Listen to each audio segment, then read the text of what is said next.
এই চিন্ময় একজন, তিনি একজন বলৎকারী। তিনি অসংখ্য ছোট ছোট বাচ্চারা ইয়ার বক্তব্য দিয়েছে যে তাদের সাথে তিনি যৌন নির্যাতনের শিকার। আমরা দেখেছি গাড়ির ভিতরে তিনি একটা মেয়েকে তিনি যৌন নির্যাতন করছেন। এভাবে তিনি একজন জঙ্গিবাদী কাজের সাথে জড়িত। আপনি দেখেছেন যে বাংলাদেশের যে হিন্দু সম্প্রদায়, সনাতন সম্প্রদায় রয়েছেন, তাদের সাথে কিন্তু এই অনেক অমিল রয়েছে এই উগ্রবাদী এই কি বলে ইসকনের। ইসকন এবং আরএসএস এই দুইটার চেহারা এক। জাতীয় পার্টির অবস্থান ছিল ফ্যাসিবাদের দোসর হিসাবে, ভারতের ক্রিয়ানক শক্তি হিসাবে এবং আধিপত্যবাদী শক্তিদের একটা দাবার গুটি হিসাবে এই জাতীয় পার্টি হোসেন মোহাম্মদ এরশাদ, জিএম কাদের এবং রওশন এরশাদরা তারা ব্যবহৃত হয়েছে। যার কারণে আজকে তাদের ঠিকানা অবশ্যই কারাগার হওয়া উচিত, তাদের আইনের আওতায় আনা উচিত। তাদের বিচারের মুখোমুখি না করলে নতুন প্রজন্ম আমাদের মুখে থুথু দেবে। আমাদের নেতা তারেক রহমান এখন পর্যন্ত আজকে 3 মাস 4 মাস হয়ে যাচ্ছে, এখন পর্যন্ত তিনি আমাদের দেশে আসতে পারেন নাই। তার মামলাগুলো এখন পর্যন্ত শেষ হয় নাই। আমাদের এখনো আমাদের জেল ইয়াতে আদালতে যাওয়া লাগতেছে। যার কারণে এর ভিতরে বিএনপির সমালোচনা মনে হয় যেন বিএনপি সরকারে আছে, মনে হয় যেন বিএনপি দেশ চালাচ্ছে। বাংলাদেশে তার এখানে আওয়ামী লীগ এবং জাতীয় পার্টির যে পরাজিত শক্তি রয়েছে, তারা তাদেরকে দিয়েই এখানে উস্কানি এবং এখানে অস্থিতিশীল পরিবেশ সৃষ্টির জন্য তারা বিভিন্ন ভাবে তারা পায়তারা করছে এবং বিভিন্নবার কয়েকবারই দেখেছেন যে তারা ব্যর্থ হয়েছে এবং এটা সম্ভব হবে না। আপনি আমাকে একটু আগে একটা প্রশ্ন, দর্শকের প্রশ্ন জবাব যে বাশার আল আসাদ 1971 সাল থেকে 2024 সাল পর্যন্ত দীর্ঘকাল জাতির ঘাড়ে চেপেছিল এবং তারা পুতিনের সহযোগিতায় তারা ক্ষমতায় টিকেছিল। ঠিক একইভাবে বাংলাদেশে 17 বছর হাসিনা সেই ভারতের গোলাম হিসেবে, ভারতের দাসখত দিয়ে তারপর বাংলাদেশের ক্ষমতায় ছিল এবং শতভাগ সেই কুচবিহারের যে জন্ম নেওয়া হোসেন মোহাম্মদ এরশাদ, তিনি তাদেরই সেই পদাঙ্ক অনুসরণ করে ভারতের সেই প্রেসক্রিপশনে আমরা দেখেছি, আমরা 14 সালে দেখেছি যে এখানে পররাষ্ট্র সচিব এসে আসার পরে বলল যে আপনাকে নির্বাচনে যেতে হবে, তা নাহলে বিএনপি জামাত ক্ষমতায় যাবে। আবার দেখলাম এই যে 24 সালে নির্বাচনের আগেও আমাদের বোধহয় রবি ভাই বলেছিল সুন্দর করে যে জিএম কাদের সাহেব তিনি এসে এখানে বললেন যে বলা যাবে না সব কথা, আবার নির্বাচনে যাবেন না এমন নাটকও করেছিলেন, আবার নির্বাচনে গেলেন। তবে জাতীয় পার্টির আমাদের এই যে মাহমুদ ভাই, উনি সাবেক ছাত্র নেতা এবং একজন সজ্জন ব্যক্তি, কিন্তু জাতীয় পার্টির কোন নেতাকে তো আমরা টক শোতে দেখি না, কিন্তু মাহমুদ ভাই সাহস করে আসেন। আমি জানি না যে ওনারা কিভাবে এখন পর্যন্ত দীর্ঘ 17 বছরের গুম খুন অপহরণ থেকে শুরু করে এই রাষ্ট্রের যত খারাপ কাজগুলো হয়েছে এর আওয়ামী লীগের যতটা দায়ী, সমানভাবে দায়ী হচ্ছে জাতীয় পার্টি। এক চিমটি তাকে যদি কম দেওয়া হয় তাহলে চুন্নু সাহেবের সেই বক্তব্যকে আমাদের সে অস্বীকার করা হবে। তিনি সংসদে দাঁড়িয়ে বলেছিলেন যে আওয়ামী লীগকে ক্ষমতায় আনার জন্য একমাত্র দাবিদার হচ্ছে জাতীয় পার্টি এবং তিনি বারবার বলেছেন যে 96 সালে যে ক্ষমতায় আসছে এজন্য জাতীয় পার্টির সহযোগিতায় ক্ষমতায় আসছে, 2009 সালে ক্ষমতায় আসছে জাতীয় পার্টির জন্য, 2014 সালে জাতীয় পার্টির জন্য, 2018 সালে জাতীয় পার্টির জন্য, 24 সালে জাতীয় পার্টির জন্য। এবং এটাই বাস্তবতা, এটাই সত্য। এবং চুন্নু সাহেবের সেই বক্তব্যটা আমি শোনাতে চেয়েছিলাম, আমি সেই ধৈর্যচ্যুতি ঘটাবো না, তো এটা আপনারা সবাই দেখেছেন। যার কারণে এই যে তার যে আত্মস্বীকৃত যে মুজিবুল হক চুন্নুর বক্তব্য তিনি পার্টির মহাসচিব হিসেবে দিয়েছেন, এটা এদেশের মানুষ এটাকে ধারণ করে। সেই হিসাবে আওয়ামী লীগকে রাজনীতি করার থেকে নিষিদ্ধ করার দাবি উঠেছে সর্বমহলে। আমি মনে করি এর সাথে জাতীয় পার্টিকে কোনোভাবে বঞ্চিত করা ঠিক হবে না, তাহলে জাতীয় পার্টির উপরে জুলুম করা হবে। এবং জাতীয় পার্টির চেয়ারম্যান জিএম কাদের এবং ইতিমধ্যে মুজিবুল হক চুন্নু, তাদের বিরুদ্ধে একই অপরাধে মামলা হয়েছে, তাদেরকে আইনের আওতায় আনা উচিত। তা না হলে ভবিষ্যতে বাংলাদেশে কোনো স্বৈরাচারের দোসর সৃষ্টির জন্য, কোনো অপশক্তিকে সহযোগিতার জন্য কেউ এগিয়ে আসবে না। কারণ আমরা আজকে যেই অপশক্তির বিরুদ্ধে লড়াই করে দীর্ঘদিন লড়াই করে আজকে যে আমরা গণতন্ত্রের একটা সূর্যোদয়ের দিকে এগিয়ে যাচ্ছি, এবং আমি মনে করি যে এই সরকারের যেই সমস্ত কাজগুলোকে আমরা যদি একটা গণতান্ত্রিক চেহারা দেখতে চাই তা কিন্তু আমাদের সম্ভব হবে না। আমরা সেদিনে এই প্রধান উপদেষ্টার দাওয়াতে গিয়েছি, আমরা সেখানে ঐতিহাসিক আমি মুক্তিযুদ্ধের পরের প্রজন্ম, আমরা দেখেছি যে এরকম কোন সরকার তার ডাকে সমস্ত মত পথ দক্ষিণপন্থী সেই আপনার সমাজতন্ত্রী ইসলামিস্ট বাম, মধ্য বাম, লিবারেল, গণতান্ত্রিক, জাতীয়তাবাদী সমস্ত দলের মিলন মেলা অবশ্যই হয়েছিল।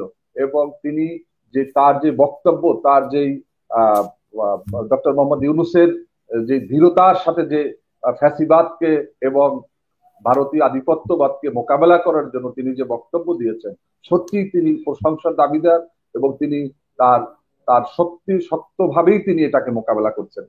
আজকে বাংলাদেশের এই পরাজিত শক্তিকে নিয়ে ভারত বিভিন্নভাবে খেলছে। আপনি দেখেছেন যে যুবলীগের ছেলেরা তারা গিয়ে রাতের বেলায় সেই নীরবে নিভৃতে গ্রামগঞ্জের যে মন্দিরগুলোতে একটা প্রতিমার হাত ভেঙে দিল, একটা মন্দির ভেঙে দিল। পরের দিন সকালে ওই ছাত্রলীগ, আওয়ামী লীগই আবার সেখানে কিন্তু প্রোপাগান্ডা করছে, মানববন্ধন করছে। এই চিন্ময় তিনি একজন বলৎকারী। তিনি অসংখ্য ছোট ছোট বাচ্চারা বক্তব্য দিয়েছে যে তাদের সাথে তিনি যৌন নির্যাতনের শিকার। আমরা দেখেছি গাড়ির ভিতরে তিনি একটা মেয়েকে তিনি যৌন নির্যাতন করছেন। এভাবে তিনি একজন জঙ্গিবাদী কাজের সাথে জড়িত। আপনি দেখেছেন যে বাংলাদেশের যে হিন্দু সম্প্রদায়, সনাতন সম্প্রদায় রয়েছেন, তাদের সাথে কিন্তু এই অনেক অমিল রয়েছে এই উগ্রবাদী এই কি বলে ইসকন এবং আরএসএস, এই দুইটার চেহারা এক এবং তাদের পোশাক এক, তাদের কর্মকাণ্ড এক, তাদের স্লোগান এক, তারা জয় শ্রীরামে তারা বিশ্বাস করে। যার কারণে এই বাংলাদেশে আরএসএস এর কার্যক্রম তথা ইসকনের কার্যক্রম বন্ধ হওয়া উচিত। এবং আমি দেখেছি যে মাদারীপুরে একটা সনাতন মন্দির থেকে তাদের যেই একজন ধর্মগুরুকে এই ইসকনের তাকে বের করে দেওয়া হয়েছে, তাকে অপদস্থ করে বের করে দিয়েছে এই সনাতন ধর্মের হিন্দুরাই। এবং অসংখ্য হিন্দুদের বক্তব্য কালকেও আমরা দেখলাম যে এভাবে চিন্ময়ের মতো একজন জঙ্গির পাশে দাঁড়িয়ে ভারত মূলত বাংলাদেশের হিন্দুদেরকে প্রশ্নবিদ্ধ করেছে, তাদেরকে বিব্রতকর অবস্থায় ফেলেছে। বাংলাদেশের হিন্দুরা ভালো আছে এবং আমরা যখন দেখেছি যে এই 5 তারিখের পরে আমাদের বিএনপি, জামাত ইসলামী সহ আমি নিজে একদিনে প্রায় 12টা মন্দির আমার নির্বাচনী এলাকাতে আমি ঘুরেছি, তাদেরকে শান্তি সমাবেশ করেছি। তারা বরঞ্চ বলছে যে আমরা খুব ভালো আছি এবং আমরা মন্দির পাহারা দিয়েছি। ওই যাদের মন্দিরে শান্তি সমাবেশ করে এসেছি, আমার সাথে গলা মিলিয়ে বক্তব্য দিয়েছে, তারা আবার পরের দিন গিয়ে এই পিরোজপুর জেলা সদরে মন্দির ভাঙার অভিযোগে তারা আবার সেখানে মানববন্ধন করেছে। এই হচ্ছে গিয়া আওয়ামী এবং জাতীয় পার্টির যে দোসরদের কর্মকাণ্ড। তারা আমাদের এখানে একটা প্রশ্নবিদ্ধ একটা পরিবেশ, একটা ঘোলা পানিতে মাছ শিকারের জন্য চেষ্টা করছে। এটা সবসময় ছিল। যার কারণে এটা আমরা মনে করি আজকে মাহমুদ ভাইদের উচিত ছিল যে 2000-এর উপরে মাহমুদ ভাই বক্তব্যের শুরুতে বলেছিলেন যে মানুষ এরকম একটা পরিবর্তন চেয়েছিল, এরকম একটা প্রয়োজন খুব দরকার ছিল।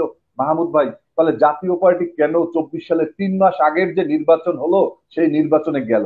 নির্বাচনের পরে এই আন্দোলন চলাকালীন সময়ে তারা কেন পদত্যাগ করলো না?